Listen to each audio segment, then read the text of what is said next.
Inspira, respira, com Patrícia Calderon. Oi, gente, tudo bem com vocês? Aqui tá tudo ótimo, eu sou Patrícia Calderon e começa agora mais um Não Pira, Respira. Respira fundo porque vai ficar tudo bem, o seu programa semanal sobre saúde mental. E hoje eu vou falar com a doutora Renata Citônio. A gente vai falar sobre doenças aí como depressão, ansiedade, estresse e o que tudo isso pode ocasionar com a saúde da pele. Muito bem-vinda, doutora. É um prazer estar aqui com vocês, falando sobre um tema tão importante, né? Sobre o estresse relacionado às doenças de pele, que é uma coisa que a gente vê todos os dias, que realmente tem muita doença de pele que é ou causada ou piorada pelo estresse. Então, doutora, eu listaria algumas aqui, né? Problema de acne, queda de cabelo, seborreia, oleosidade de pele, psoríase. Mas eu queria que a senhora me explicasse um pouquinho o que é essa relação mental, né? Estresse, depressão, ansiedade, tem a ver, está relacionado com as questões de problemas de pele. Olha, Patrícia, quando a gente vai se formar, né, lá na embriologia do bebê, a pele e o cérebro, eles são formados a partir do mesmo tecido, que chama ectoderma. E depois é que ela vai se dividir em pele e cérebro. Então, eles têm uma ligação desde lá do nosso útero, né, do útero da nossa mãe. E aí, quando a gente fica estressada, quando fica triste, quando tem uma depressão ou quando acontece algum evento muito impactante, como uma perda, uma separação na nossa vida, o nosso cérebro, ele começa a produzir algumas substâncias, alguns mediadores químicos, e a pele também produz os mesmos mediadores. Essas substâncias vão agir na pele e causar inflamações, coceiras, vão alterar a barreira cutânea, que é a camada protetora que envolve a nossa pele. E isso, nas pessoas que têm já uma tendência, né, você precisa ter uma tendência genética a ter determinado tipo de doença, pode fazer com que surja essa doença, como, por exemplo, uma coceira, uma urticária, né, pode surgir por um estresse. Então, mediadores do cérebro vão lá na pele e ativam esse mecanismo da coceira, da urticária, assim como da acne, dermatite seborreica, psoríase e todas essas aí que você citou. Então, existe uma causa fisiológica mesmo. Agora, doutora, eu imagino que depois da Covid, o consultório deve ter dobrado aí o número de pacientes reclamando, né? Eu mesma tive uma queda de cabelo que eu nunca tinha tido em todos os meus 48 anos de vida, juro. Uma quantidade de cabelo. Eu fiquei com buracos assim no meu couro cabeludo depois da Covid. Eu sei que ainda existem pesquisas, né, que relacionam realmente essa questão da Covid com a queda de cabelo. Tem alguma pesquisa nova que a senhora possa cravar realmente que isso tem relação? Tem toda a relação, né? Não só o estresse da época da pandemia, da Covid, né? Toda aquela mudança no estilo de vida, tem relação com um tipo de queda, que é o eflúvio telógeno, né? Que é uma queda temporária, difusa do cabelo, mas a própria infecção por Covid-19, como outras infecções, como uma gripe, uma dengue, uma diarreia, uma pneumonia, uma doença mais séria, né? Que acaba precisando de nutrientes do nosso corpo para combater aquele determinado agente, vão fazer com que 2 a 3 meses depois dessa doença haja uma queda de cabelo muito intensa. Por quê? Porque esses nutrientes eles foram captados pelo organismo para combater aquele agente. E aí o cabelo, para o nosso corpo, ele é considerado como supérfluo, digamos assim, né? Porque a gente pode viver sem cabelo, mas a gente não pode viver, por exemplo, sem coração. A gente não pode viver sem cérebro. Então, esses nutrientes são todos alocados para esses órgãos mais nobres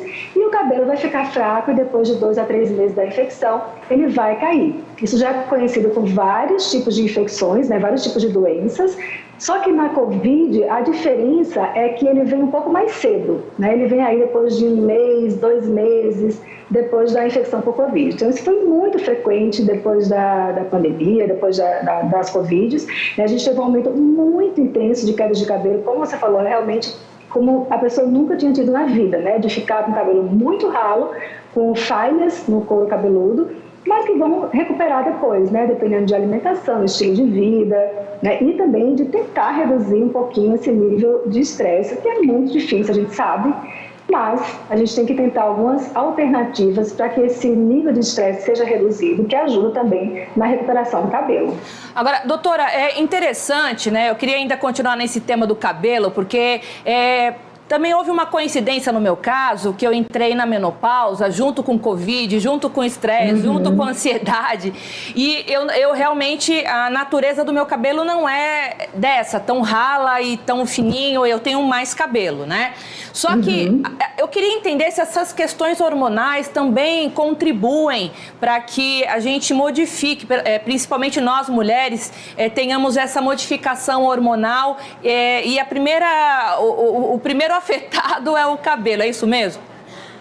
Nossa, Patrícia, que bom que você entrou nesse assunto, né, e tocou na questão da menopausa e como ela pode afetar as mulheres. Você tem toda a razão.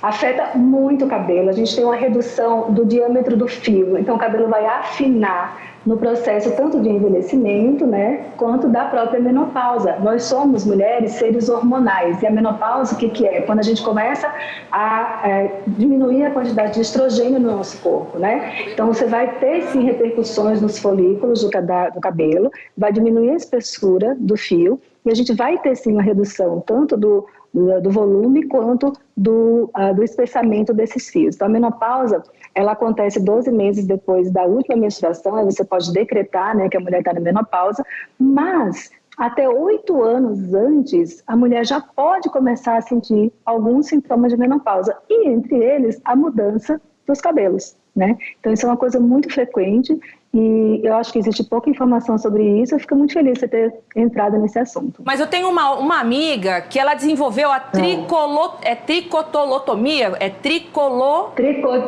tricotilomania? Pronto, que ela começou depois da pandemia a arrancar o cabelo. Então ela puxava e também já não está mais nascendo nessa região onde ela começou a arrancar os cabelos. A tricotilomania, ela não é só frequente em adultos, ela é frequente também em crianças, né? E ela é um sintoma de estresse, de doença psicológica, de doença mental, né? A gente tem que trabalhar junto com o psicólogo, junto com o psiquiatra, e o mais importante nesse caso é educar o paciente, né? Que aquilo ali está acontecendo por um motivo de problema psicológico mesmo, porque às vezes a pessoa acha ou bota na cabeça que ela está coçando e que ela tem que coçar e arrancar aquele cabelo. Alguns pacientes acham que tem piolho e vão arrancar aquele cabelo ali, e é como você falou, de tanto arrancar, chega uma hora que o couro cabeludo vai cicatrizar e naquela área a gente vai ter uma alopécia cicatricial, ou seja, uma área sem pelo, sem cabelo nenhum. Então a gente tem que trabalhar junto com outras especialidades, né? Muito na educação desse paciente e principalmente com o psicólogo e com o psiquiatra. São as 3 especialidades juntas. Doutora, eu queria trazer também o assunto da psoríase, né? Que tem totalmente relação também com essa questão dos transtornos mentais, né? No caso, no consultório, como essas doenças... É uma doença autoimune? O que quer dizer a psoríase? Como que se desenvolve? Quais são os sintomas?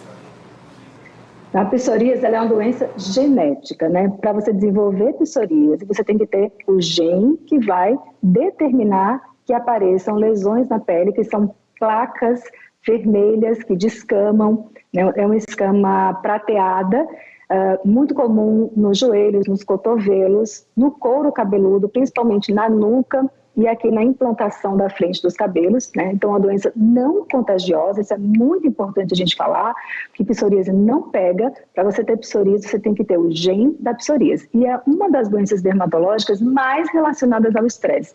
Então, ela pode se desenvolver tanto na infância quanto numa idade mais avançada.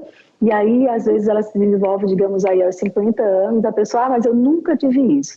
Mas tinha o gene, e aí, de repente, por algum fator, na maioria das vezes emocional, né, que pode ser, como a gente conversou antes, uma perda, por algum falecimento de um ente querido, a separação, problemas financeiros, então a pessoa tem aquele impacto, né, do estresse, aí começa a produzir hormônios e outros mediadores inflamatórios, tanto no cérebro quanto na pele, e desenvolve a psoríase nesses locais, né? Pode ser nessas regiões ou no corpo todo. Doutora, uma excelente tarde para você. Muito obrigada pela sua participação aqui no nosso programa Não Pira, Respira. A gente sempre traz uma pauta interessante sobre saúde mental e hoje a gente falou várias doenças aí que podem comprometer a saúde da pele. Muito obrigada. Obrigada a você. Foi um prazer. Boa tarde a todos. Bom, Não Pira e Respira fica por aqui, mas a gente volta sexta-feira que vem aqui no nosso bate-canal, aqui na sua Jovem Pan Fortaleza 92,9. Se você tiver alguma sugestão sobre saúde mental, manda aqui pra gente. Com certeza a gente vai colocar aqui na nossa roda de bate-papo. A gente se vê sexta. Tchau. Não pira, respira.